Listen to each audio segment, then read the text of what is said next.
Herzlich willkommen an einen, ist die ich noch nicht gesehen habe. Und die anderen dürfen es noch ein zweites Mal hören von mir. Seid willkommen. Ich habe diese Predigt in abgewandelter Form vor einer Woche gehabt. Und zwar hatten wir einen Familiengottesdienst gehabt.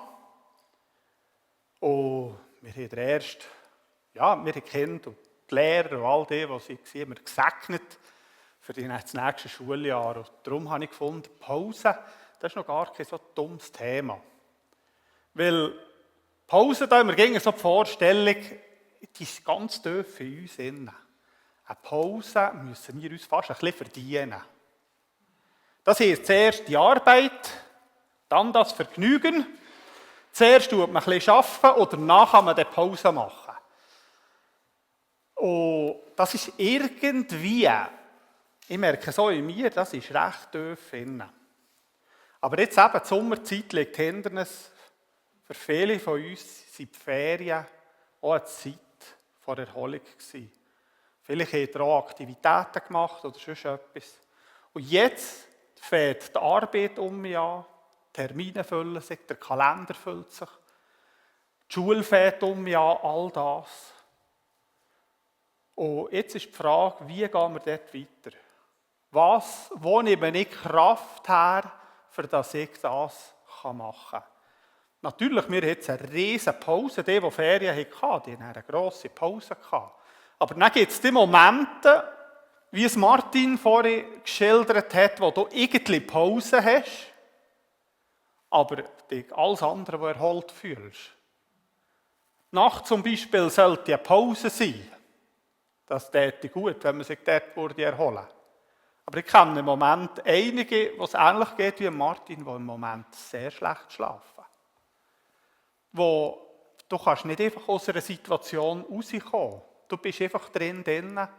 Wie macht man dort drin Pause? Weil das kannst du nicht verdienen. Du kannst nicht sagen, ja, jetzt tue ich 6 Stunden lang in der Hitze sein oder danach mache ich dann irgendwo 6 Stunden Pause. Ja, wie mache ich das? Vielleicht kann man das schon irgendwie. Aber da merkt man, es wird manchmal schwierig. Und ich glaube, es muss etwas geben, wo man Pause machen kann, wo eben nicht daran abhängt, ob man jetzt die Leistung vollbracht hat oder nicht.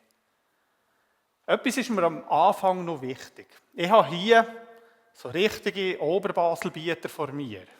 Und ich habe euch bis jetzt, ähnlich wie die Berner Oberländer, nicht als volle Leute lernen kennen. Ihr seid Leute, die arbeiten, die vielmals gerne arbeiten. Und ich will euch nicht dazu bringen, und zu sagen, Arbeit ist etwas Schlechtes. Arbeit ist wichtig. Arbeit ist gut. Es ist einfach schade, oder nein, es ist nicht nur schade, es ist schlecht, wenn Arbeit zum einzigen Lebensinhalt wird und keine Pause mehr gemacht wird. Weil interessant ist, Gott selber hat Pause gemacht, der Vater selber gesagt, macht Pause. Und wir gehen dem jetzt einmal ein bisschen nachher, warum dass Gott Pause macht und warum dass er so uns gut tut. Wenn wir am Anfang der Bibel lesen, sehen wir, er hat Pause gemacht. Im 1. Mose 2, Vers 2 lesen wir, am 7. Tag hatte Gott sein Werk vollendet und ruhte von seiner Arbeit. Darum segnete er den 7. Tag und sagte, dies ist ein ganz besonderer, heiliger Tag. Er gehört mir. Hat Gott hier Pause gemacht, weil er müde war? In der Bibel lesen wir nichts davon. Wir lesen nichts davon, dass er müde war und sagt, ja, jetzt muss ich endlich einmal einen Stuhl haben, wo ich draufsetze, wenn möglich einen Liegestuhl, in die Horizontale, oder? Von dem lesen wir nichts. Er wird in anderen Momenten in der Bibel müde, in der Regel, wenn es um Menschen geht. Aber hier lesen wir gar nichts davon. Wir sehen eine Route von seiner Arbeit. Er hat den Tag zu etwas Besonderem eingesetzt. Und ringsherum können wir ein bisschen sehen, warum dass er den eingesetzt hat. Warum dass er Sonntag gemacht hat, Pause gemacht hat, Schabbat gemacht hat. Er hat sich umgeschaut und hat das angeschaut und gesehen, es ist sehr gut. Er hat sich gefreut über das, was er gemacht hat. Und ich glaube, das ist etwas Wichtiges, wenn wir Pause machen, was wir auch dürfen machen. Ich glaube, Pause ist zu einem wesentlichen Teil auch dafür da, für dass ich zurückschauen kann und mich freuen kann ab dem, was ich gemacht habe, vollbracht und ab dem, was Gott für uns hat da. Weil wenn wir das nicht machen, fangen wir irgendwann an, von so einem Kreis zu drehen. Wir sind gefangen in der Arbeit. Es kann auch keine neue Inspiration mehr reinkommen. Und darum macht es Sinn, einmal herzusitzen, einen Kaffee zu trinken oder im Moment vielleicht einen Eistee oder sonst irgendetwas oder nach zurückschauen und sich freuen ab dem, was ich gemacht habe. Es kann sein, dass es anders ist. Dass du zurückschaust und merkst, hier könnte ich noch etwas verändern. Das ist auch gut. Aber wenn du nicht hersitzt und Pause machst, dann fängst du an, in einem Kreis zu drehen. Und dann fängt man irgendwann an zu jammern, klagen. Es wächst immer alles über den Kopf. Und man weiß nicht mehr weiter. Und es gibt doch nichts Schöneres, wenn der Herr sitzt und zurückzugucken und sagt, du, da sind ein paar schöne Sachen passiert. Wir haben das jetzt mit unseren Jungs angefangen am Sonntag, dass wir, bevor wir einen Ausblick machen in die neue Woche, dass wir mit ihnen zusammen schauen, was war letzte Woche gewesen. Was hat mich gefreut, was war schwierig gewesen. Dann können wir das vor Gott herlegen und dann sind wir bereit für die neue Woche. Und das sind kleine Sachen, die dort kommen. Das sind da nicht die weltbewegenden Geschichten. Aber man merkt, es tut gut. Zurückzuschauen, das dann im Gebet. Das, was man sich gefreut hat, und das andere im Gebet vor Gott herzulegen. Etwas anderes, noch ähnlich, aber ein bisschen anders, ist mir in den Ferien dieses Jahr begegnet. Wir haben es gemerkt, hier die Wärme, die Trockenheit, all das ist im Moment hier allgegenwärtig. Der Wendelin hat es noch so gerade richtig unterstrichen, indem er das Bild dort vorne hat hergetan. Und ich bin zuerst rein und habe mir gedacht, jetzt, meine Augen tun es weh. Aussen trocken, jetzt muss man hier noch trocken haben, oder? Aber es unterstreicht genau das Gefühl, das Martin spürt, das viele hier spüren. Es ist trocken. Es ist trocken. Und was machen wir, wenn es trocken ist? Wir probieren zu überleben, in irgendeiner Form. In meinem Fall heisst das, ich stehe am Morgen um 6 Uhr so auf, für das ich auf einmal daheim alle Löcher, die noch nicht offen sind, auftun, für das ich die Ventilatoren nur so richte, dass so viel wie möglich kalte Luft reinkommt und dass ich dann in Krishona dort gerade dasselbe mache, für das ich in meinem Büro einigermaßen gescheit arbeiten kann, zumindest den Vormittag lang. Und dann, am Nachmittag gehe ich dann in Saalachen arbeiten, weil dort immer angenehm. Und dann geht man heim. In der Regel schlafe ich dann nach der Nacht ein Rundeli, weil dann bin ich so viel müde und erledigt von der Wärme. Für das, wenn dann so Nacht, wenn es dann kalt wird, ein bisschen kühler wird, bin ich dann noch einmal zwischen 10 und 12 Uhr auf der Terrasse, für das ich dann um 11:30 die Löcher auftue, weil vorher bringt es ja nicht, warme Luft reinzulassen. Das macht man jeden Tag. Wir haben einen Weg gefunden, ich habe einen Weg gefunden, wie ich diese Zeit überlebe und wie ich noch etwas Gutes tun kann für meine Mitmenschen. Und zugleich merkt man, das ist der Trab, wo ich drin bin. Der ist nicht schlecht, der ist gut. Ich glaube, jedes von euch hat seine Strategie, wie er es mit dieser Wärme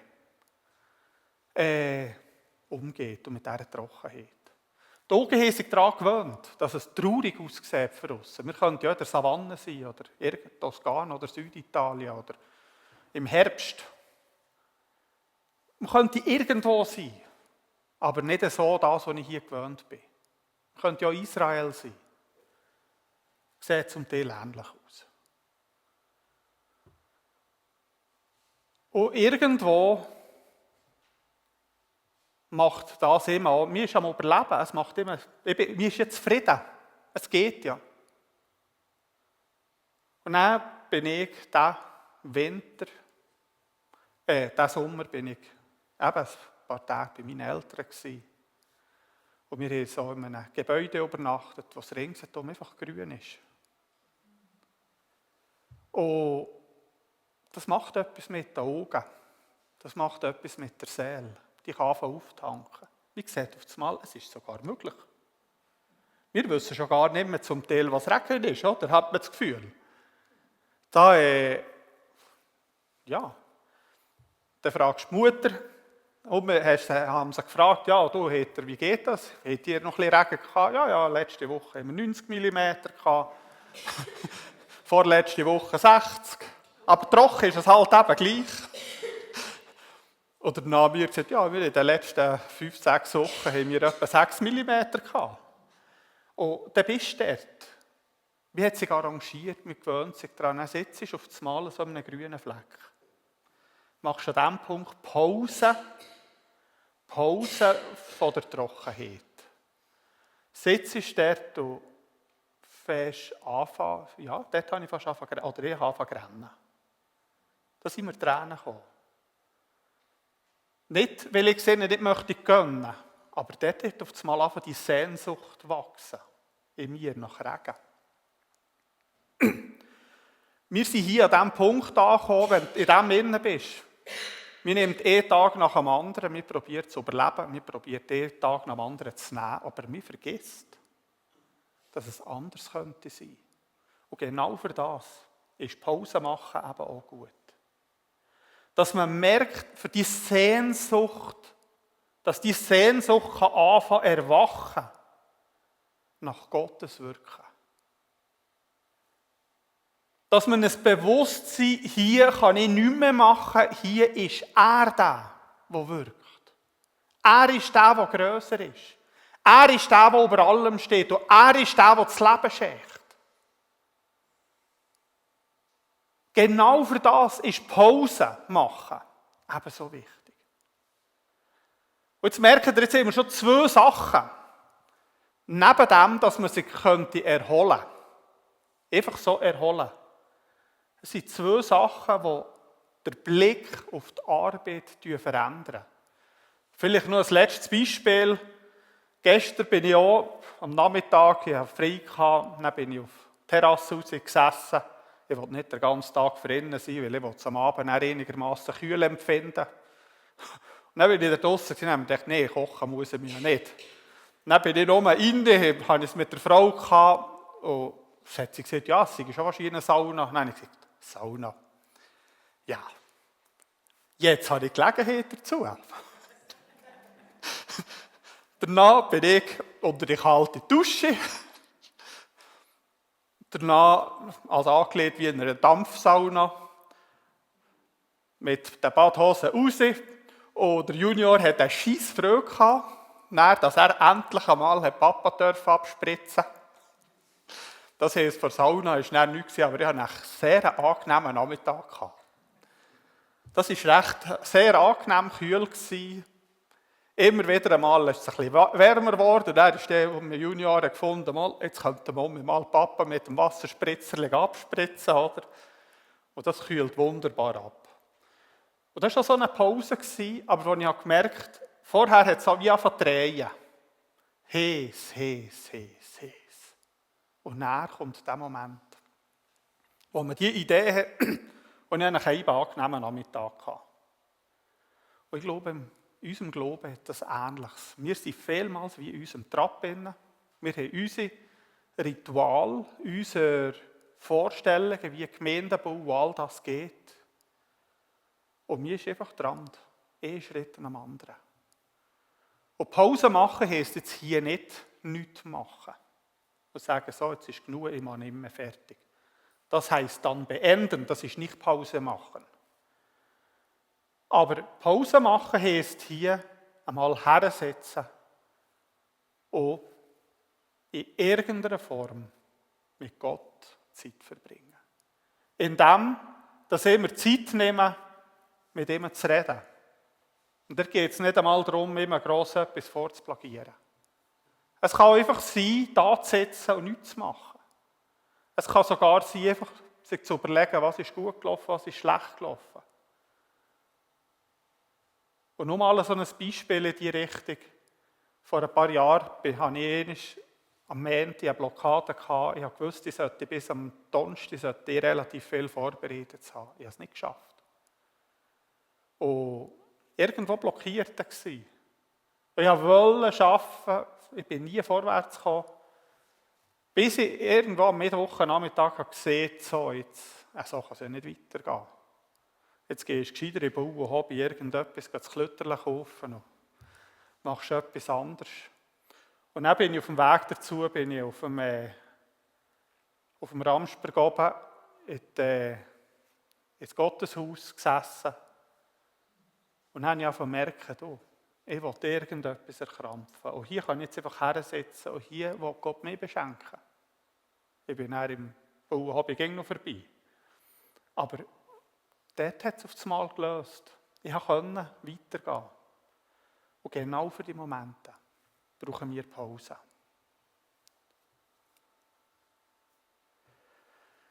Jetzt noch ein letztes zu diesem Bibeltext.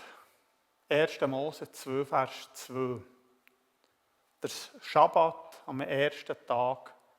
Also der Schabbat, der 7. Tag. Wann hat Gott uns Menschen geschaffen? An welchem Tag? Am 6. Und was haben wir am 7. gemacht? Adam und Eva. Pause. Sie haben noch nicht einmal Zeit gehabt, den Tieren Namen zu geben.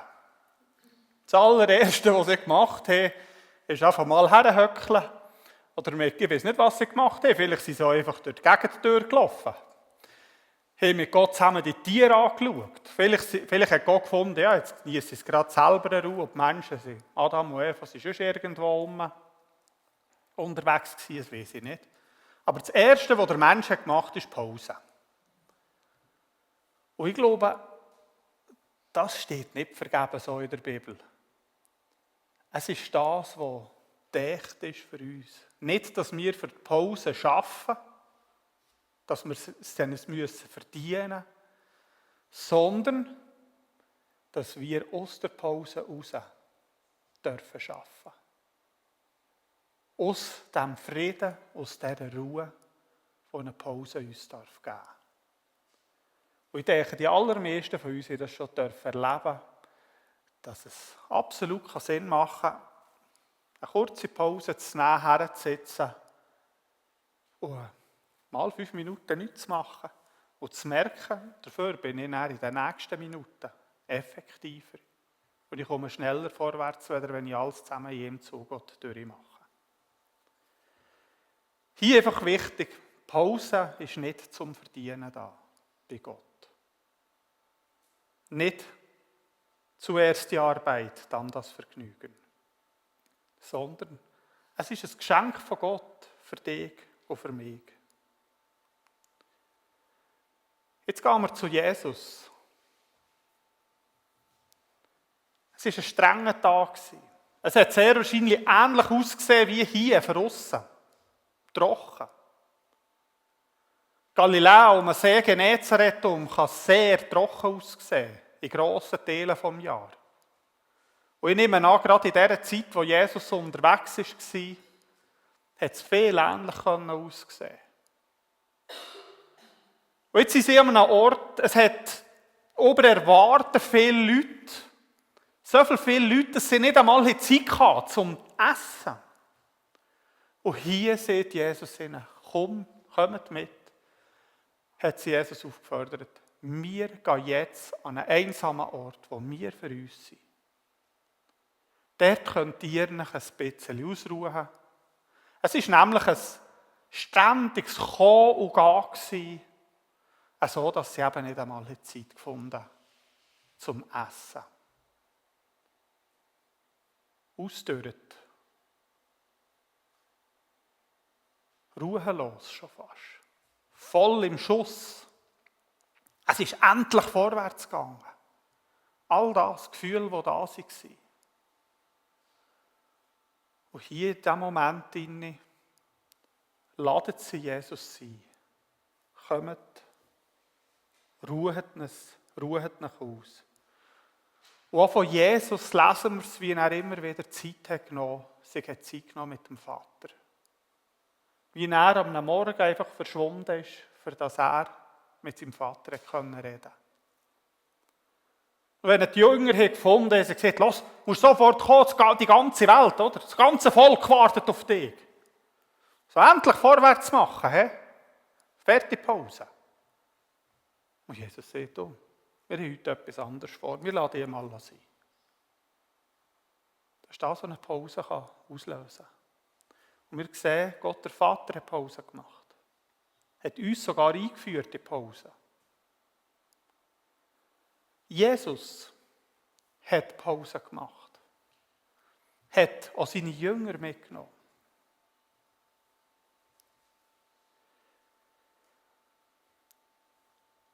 Und hier sehen wir, Jesus sieht uns nicht irgendwie als Maschine. Er sieht uns nicht einfach als Werkzeug. Er sieht uns als seine Geschöpfe, die das Gleiche brauchen wie er und wo er auch das Gleiche gönnt, wie er sich selber gönnt. Nämlich Pause.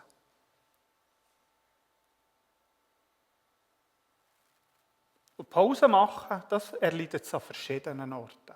Es kann mal sein, eine Pause vom Handy zu machen. Es tut gut, das mal einfach irgendwo auf einem Möbel zu vergessen. Und ohne das unterwegs zu sein. Es kann mal gut sein, Pause zu machen von irgendwie einer Arbeit oder von sonst irgendetwas. Wenn man ständig in dieser Spannung lebt, ich muss noch, dann brauchen wir Pause. Jesus hat uns einen anderen Weg gezeigt. Gegen hat er sich zurückgezogen, um zu beten und Gemeinschaft zu haben mit seinem Vater.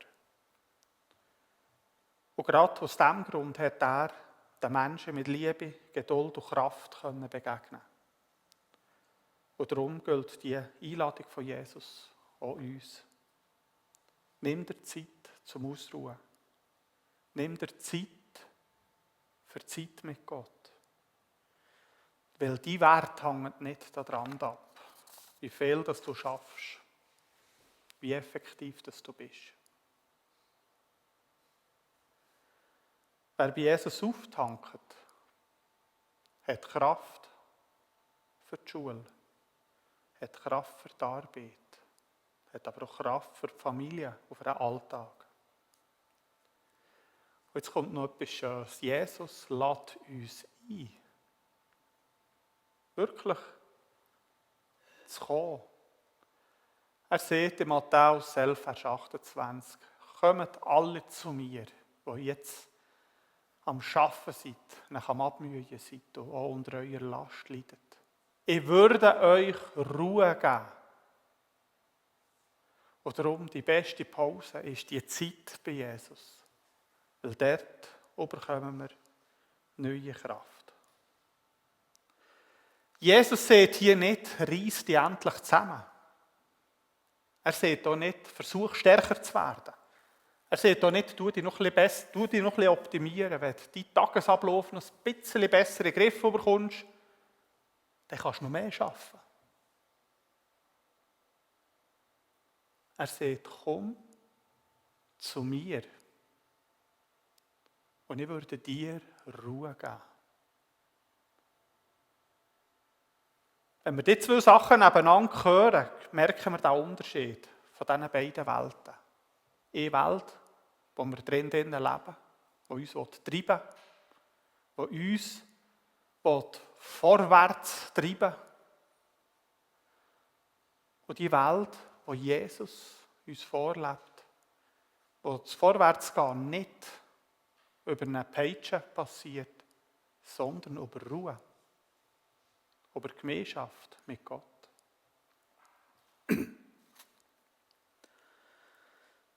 Zum Schluss, Gott selber hat geruht am 7. Tag. Jesus hat seine Jünger an einen stillen Ort geführt. Jesus selber hat sich Zeit genommen, für zu ruhen. Und Jesus lädt auch uns heute ein, bei ihm zur Ruhe zu kommen. Und darum sind auch wir eingeladen, in unserem Alltag aus dieser Haltung, die uns Gott hier vorlebt, zu leben. Wir müssen nicht ständig rennen, um unseren Wert zu beweisen. Wir dürfen aus Gottes Ruhe und Kraft heraus leben und auch arbeiten. Und so ermutigen wir uns, gerade in dieser hektischen Zeit, wo wir immer wieder sind, innezuhalten, seine Nähe zu suchen und bei Jesus neue Kraft zu finden für alles, was vor uns liegt. Amen. Und wir nehmen dich jetzt beim Wort, Vater. Du hast nach der Sintflut hast du uns ein Versprechen gegeben. Du hast uns gesehen, es werde nicht aufhören. Saat und Ernte, Frost und Hitze, Sommer und Winter, Tag und Nacht. Und wir danken dir, dass du dich nach wie vor an den Bund, den du mit uns geschlossen hast, erinnerst. Und wir danken dir, dass du uns Schrecken bringen willst. Und wir bitten dich, dass das nicht mehr lang geht. Wir sind von dir abhängig. Und wir brauchen dich. Und so beten wir dich, wie du es uns gelehrt hast. Unser Vater im Himmel, geheiligt werde dein Name. Dein Reich komme, dein Wille geschehe, wie im Himmel, so auf Erden. Unser tägliches Brot gib uns heute und vergib uns unsere Schuld, wie auch wir vergeben unseren Schuldigen. Und führe uns nicht in Versuchung, sondern erlöse uns von dem Bösen. Denn dein ist das Reich und die Kraft und die Herrlichkeit in Ewigkeit. Amen.